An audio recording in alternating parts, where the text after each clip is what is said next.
Donc voilà, je suis Madame Adivette, la déléguée générale, c'est un bien grand titre, la permanente de l'association de la végétalisation de l'île au bâti et des infrastructures urbaines. Quelques mots sur la Divette et puis pourquoi on est là et pour ouvrir un petit peu cette journée consacrée à la biodiversité et aux toitures. Alors, quelques mots sur la Divette, c'est qui? La Divette, c'est une association loi 1901 qui a été créée maintenant il y a plus de 20 ans, qui regroupe des profils assez variés, comme vous pouvez le voir, puisqu'on a 5 collèges, donc à peu près 80 et quelques membres. Alors, je vais commencer pas dans l'ordre. On a notamment un collège qui est dédié à tout ce qui est organisme de recherche, développement et formation, dont AgroParisTech.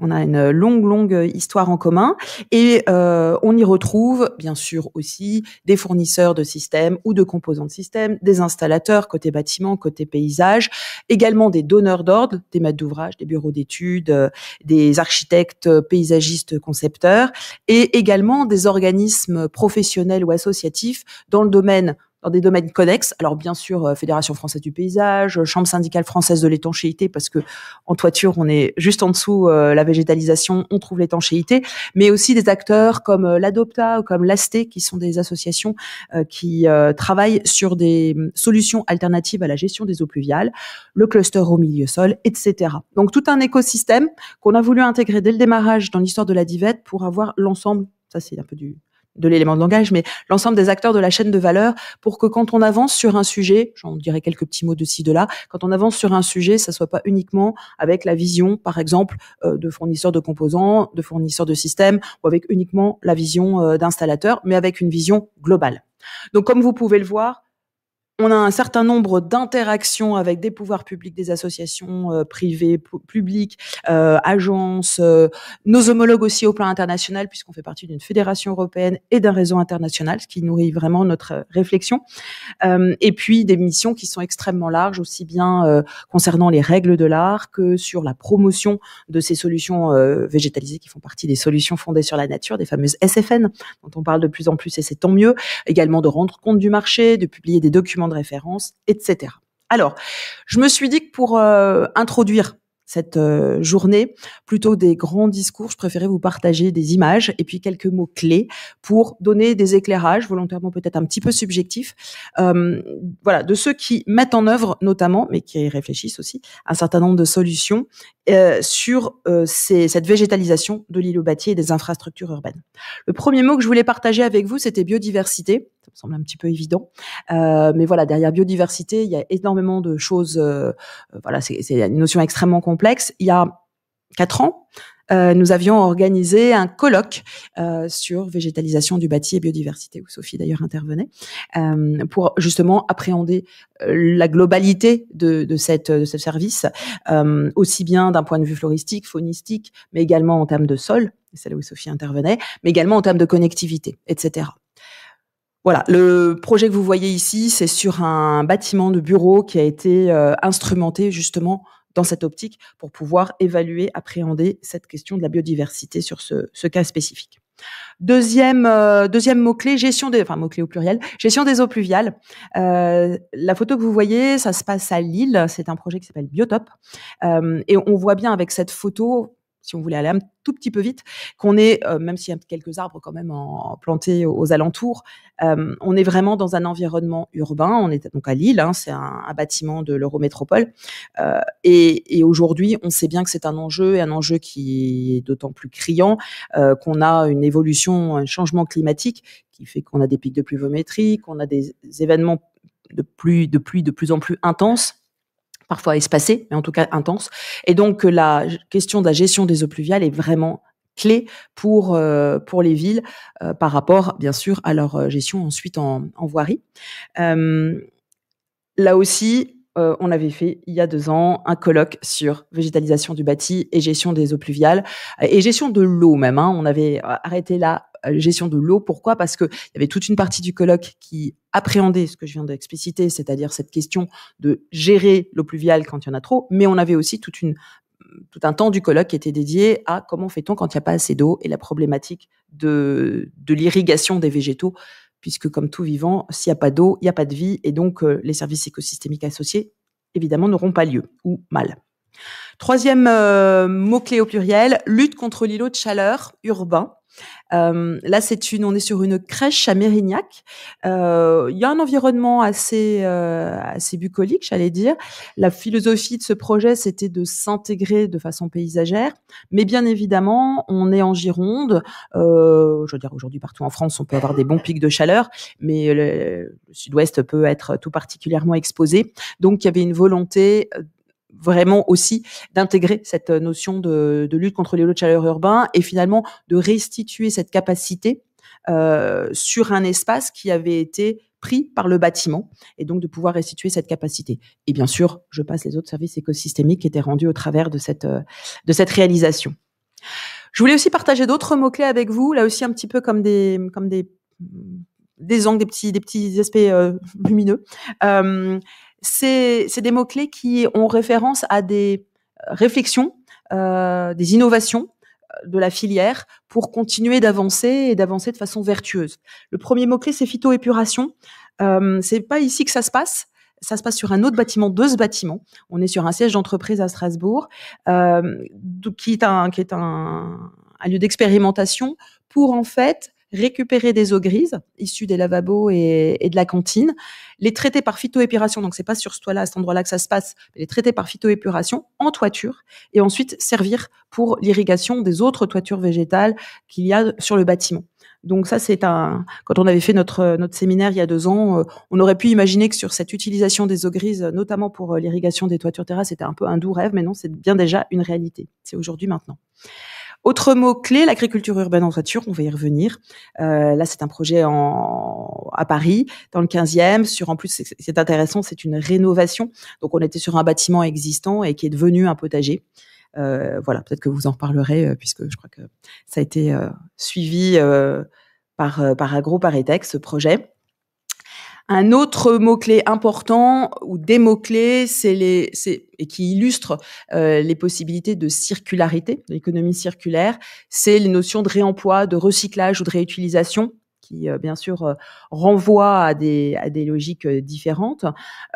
Ici, on est sur un bâtiment de la SNCF en région parisienne qui a été réfléchi dans ce sens-là.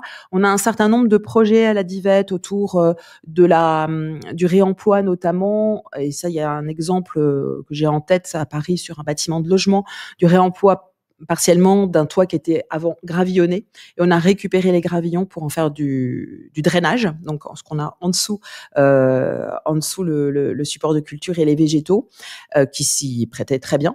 Voilà. Il y a d'autres exemples, par exemple pour le substrat ou pour la partie minérale. On va réutiliser des déchets, entre guillemets, j'aime pas ce terme-là, mais des déchets issus notamment des travaux publics, du béton concassé, de la brique, qui peuvent très bien s'y prêter.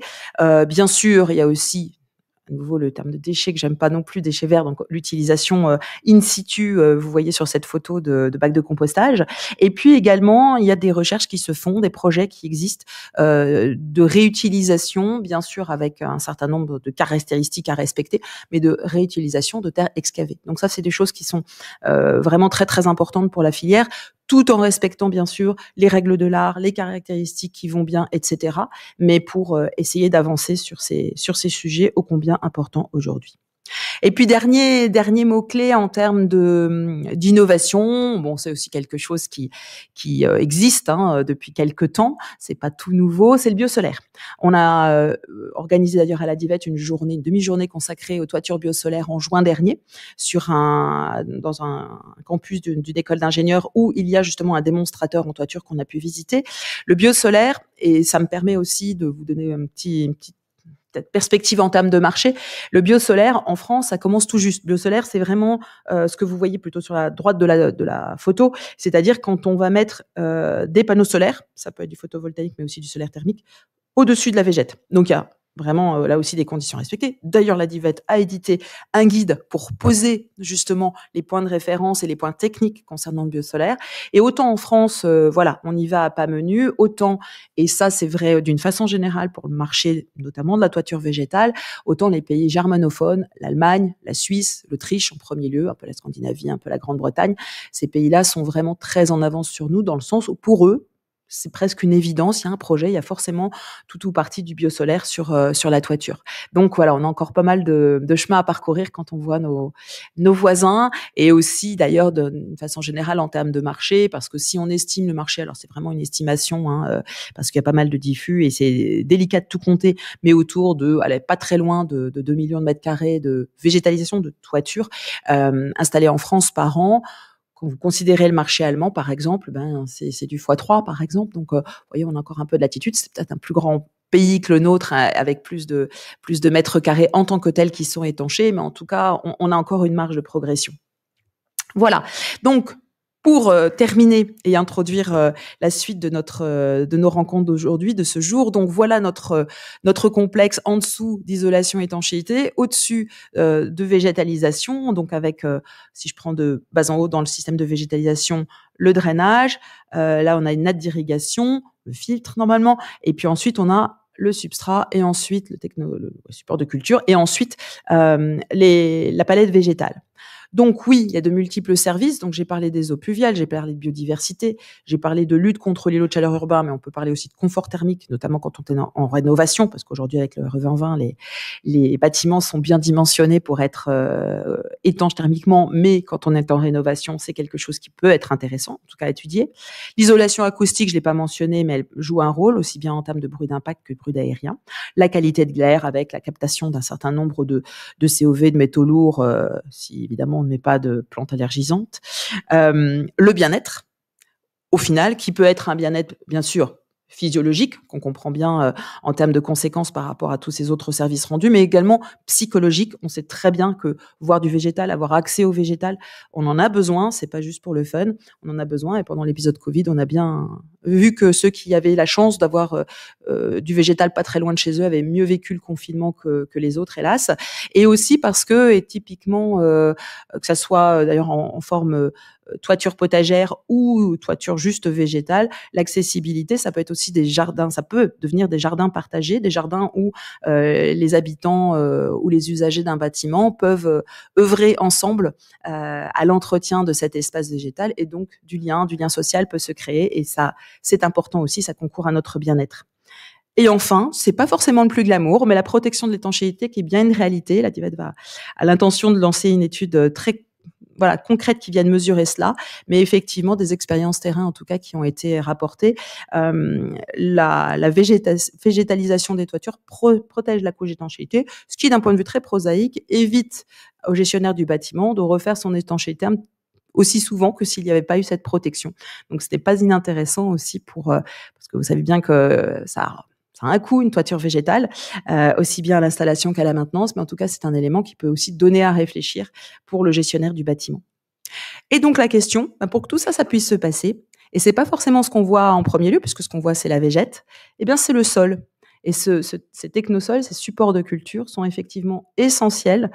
Voilà, ma volonté, c'était d'apporter tous ces petits éclairages, ces petits coups de projecteur pour bien se rendre compte qu'aussi bien en termes de services qu'en termes d'innovation qu'on pouvait avoir, si on n'a pas un sol correctement dimensionné, qui fait son travail, qui répond à des exigences, par exemple, de circularité, etc., on n'arrivera pas à avoir tous ces services et en tout cas ce qu'on en attend.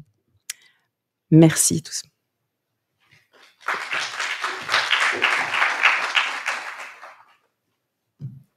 Merci Sophie. Du coup, j'invite Christine à me rejoindre. On va vous parler en fait du projet du toit historique en fait d'AgroParisTech. L'idée en fait c'est de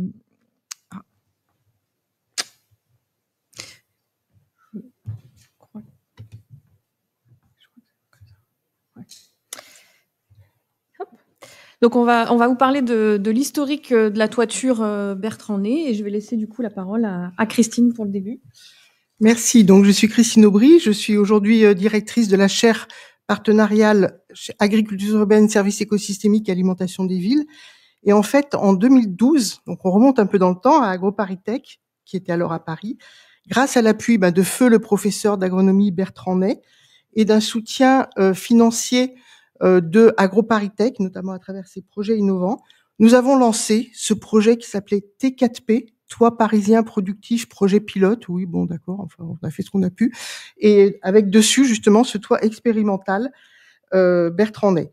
Alors nous, c'est qui? C'était moi-même en tant que à ce moment-là aussi directrice de l'équipe de recherche UMR s'adapte agricultures urbaines, fondée la même année en 2012, et puis aussi 2 ingénieurs en développement durable, dont Nicolas Bell, qui a été le fondateur de l'entreprise Topager, qui est aujourd'hui bien connue dans le domaine, ainsi que très vite des stagiaires, des doctorants, des post-doctorants, dont 2 ont fait un peu le buzz, Frédéric Madre, qui était alors doctorant au Muséum d'histoire naturelle, et puis Baptiste Grard, qui est parmi nous, je sais pas où, mais par là, voilà, et qui a fait sa thèse donc sur le toit expérimental entre 2014 et 2017.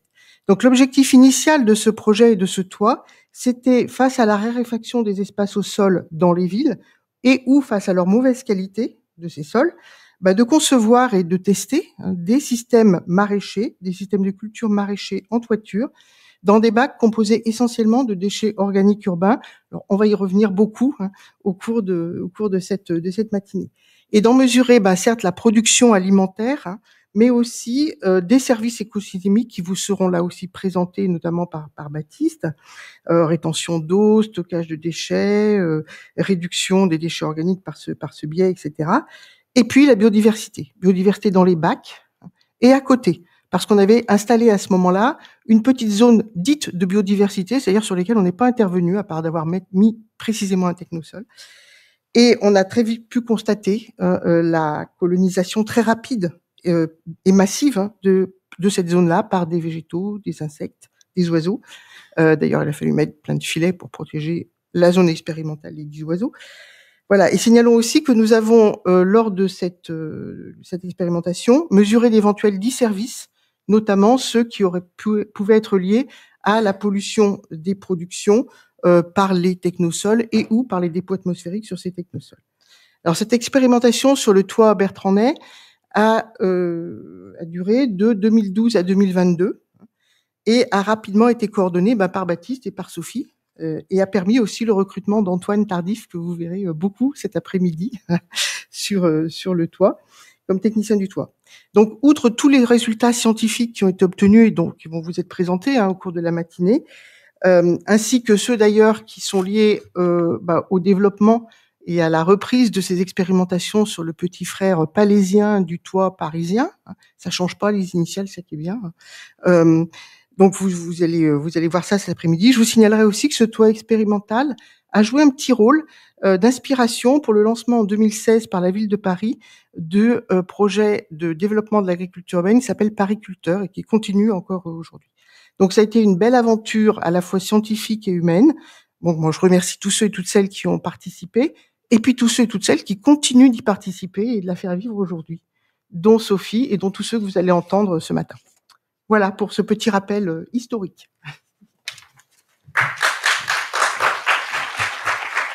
Merci Christine. Alors, on part de ce toit qui était à Paris et puis on arrive du coup sur le suivant qui ressemblait à ça quand on est arrivé. Alors, vous allez le voir cet après-midi, il ressemble plus à ça, heureusement, grâce aux efforts de tous les doctorants qui travaillent dessus et d'Antoine Tardif. Mais on garde des principes qui sont similaires à celui qu'on avait à Claude Bernard, de réfléchir vraiment sur des conceptions afin d'être le plus durable en termes de production. Alors, c'est vrai qu'on s'est un petit peu éloigné aussi de l'aspect potager en partie pour le toit. Vous verrez, il y a une grande partie qui est plutôt sur des aspects d'expérimentation sur la végétalisation de manière générale et pas uniquement pour les toitures potagères. Mais on a toujours dans cette optique de réutiliser des ressources locales, renouvelables, des matériaux qui sont légers, parce que peut-être que vous avez conscience qu'en fonction des types de toitures, on ne peut pas mettre tout ce qu'on veut sur les toits. À Claude Bernard, on était assez limité sur la portance. Ici, on a un peu plus de marge de manœuvre pour jouer en termes de portance, mais on en rediscutera cet après-midi. Et puis, en termes de pratique, on essaye au maximum de limiter l'utilisation de l'eau. Donc, on va pratiquer, par exemple, l'irrigation goutte à goutte. On va essayer d'avoir des pratiques dites d'agriculture biologique et aussi travailler sur des associations culturelles. Mais ça, vous le verrez aussi cet après-midi avec Eva. Alors aujourd'hui, on a choisi de vous parler on peut pas vous parler de tout. Vous avez vu, Sophie vous a introduit un certain nombre d'éléments autour du sol, autour de la biodiversité, autour de l'isolation. On peut pas vous parler de tout. Donc on a choisi de vous parler avant tout de technosol. Donc le technosol, le support, on en reparlera. Julia va vous en parler plus longuement. Je vous montre juste quelques photos des déchets qu'on a pu utiliser au cours de depuis 2012. Donc ça fait un certain nombre de produits qu'on a pu utiliser, du compost de champignonnières, du compost de déchets verts, du compost de biodéchets, de la drèche de bière, du bois broyé, des briques concassées de provenance diverses et variées, du béton cellulaire et puis plus récemment de la terre excavée. Donc vous voyez une grande variété de déchets, il y en a plein d'autres encore qu'on a testé pour voir un petit peu ce qui fonctionnait moins bien, quelles étaient les contraintes. Et à chaque fois, ce qui revenait comme question, c'est comment on conçoit ces technosols en termes de matériaux, en termes d'horizon, en termes d'agencement. Donc, vous aurez une présentation de ces différents exemples qu'on a pu faire, notamment par le biais de Baptiste Grard et puis de Tania de Almeida, qui arrive. Et puis, Julia vous présentera un peu ce qu'on peut retrouver dans la littérature de manière générale pour la construction des technosols. Il y a aussi derrière des enjeux autour de ces technosols qui reviennent fréquemment, d'autant plus quand on parle de toiture potagère. C'est l'enjeu de la contamination. C'est pour ça que Léa Cochard vous présentera aussi ces éléments sur ces enjeux de contamination. Je vous présente juste un résultat assez rapidement où en fait ici vous avez les teneurs en fait à 10 ans au niveau des toits. Ça pas marché. Bon, désolé, vous pouvez pas voir. C'est dans la mise en forme. Mais du coup, à T0, on était vraiment très bas. À T5, on augmente un peu sur ces barres. Et à T10, on va arriver en fait quasiment aux barres remplies. Et qu'est-ce que représentent ces barres? En fait, c'est la norme d'épandage, la norme, de substrat potager, enfin des substrats pour les cultures. Et donc, on voit que plus on s'approche de 10 ans, et plus on arrive à la limite de cette norme. Donc, en 10 ans, sur nos technosols, on est un petit peu limite sur ces enjeux de contamination, mais on en reparlera un peu plus finement. Et puis, on va parler de biodiversité. Alors, biodiversité au niveau des toitures, mais qui s'intègre aussi dans un paysage, dans d'autres espaces végétalisés. Donc, on mentionnera aussi tous ces aspects-là. Et plus particulièrement, il y a Sékou, mais qui n'est Sékou Koulibaly qui est arrivé, qui nous parlera justement de biodiversité de ces toitures. Et pourquoi ça? Parce que ça fait partie des bénéfices environnementaux cités. En règle générale, on dit qu'il y a beaucoup de services qui sont rendus par les toitures. On les cite très très très souvent, mais au final, entre les nombres d'études et qui sont réalisées, sont plutôt en règle générale faibles. Donc vous voyez ici pour la biodiversité, ça reste quand même un nombre d'études relativement faible. Même si depuis 2013, que c'est une référence de 2013, il y a de plus en plus quand même de littérature sur le sujet.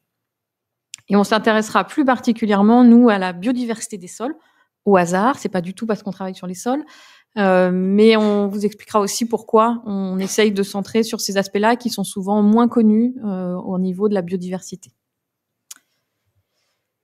Et puis, on l'a déjà introduit, mais on vous parlera un peu de manière plus globale des services rendus. Alors, on ne pourra pas tout aborder des services qui peuvent être rendus par les toitures, par l'agriculture urbaine, mais certains d'entre eux seront abordés. Et puis, vous verrez qu'on essaye de réfléchir à des solutions, par exemple, par rapport à la gestion de l'eau. Eva vous prendra Eva Goya, je l'ai vu tout à l'heure, ici, qui vous présentera un nouveau système pour gérer l'eau en agriculture urbaine, et enfin plus spécifiquement sur les toitures.